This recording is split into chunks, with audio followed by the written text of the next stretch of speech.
The challenge that the community is facing now over the economic issues are certainly compelling ones, and we all recognize at this point that the financial resources that we're working with are going to be smaller, and we're going to have to be wiser.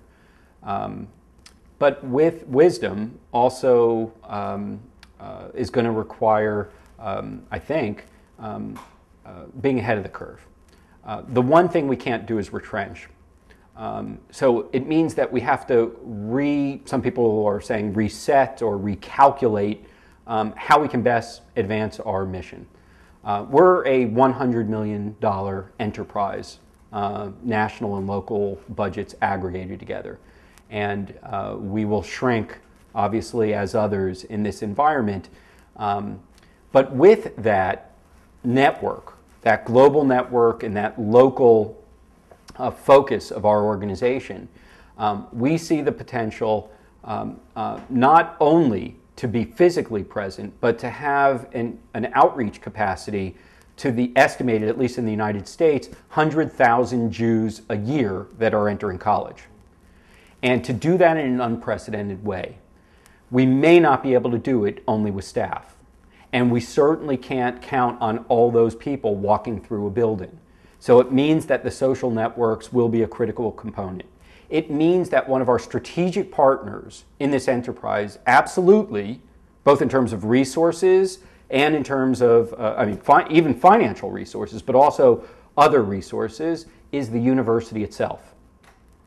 So if we leverage those resources correctly, if we engage the Jewish professors, the Judaic Studies program, the Jewish trustees, the alumni of the organization, the development department's network and relationship in lots of different parts of the country for some large national universities. Those are things that, frankly, no other Jewish organization has access to, but really are a tribute to the fact that we have something to offer to the community beyond just the students.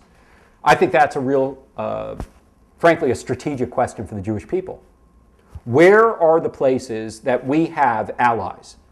Well, in my mind, universities have proven over time, not only in the United States, but where, and frankly, in some places where it's failed, Jews ask questions. In the academic world, you get PhDs for doing that. Or you write a thesis by asking intelligent and innovative questions, etc. You know, that's what we do with the Talmud. We ask questions. That's what we do in Chevruta. We challenge and we talk, and all those things that are part of our DNA that we do are very closely matched to, I think, the agenda of higher education, and has made for the success story that it's been.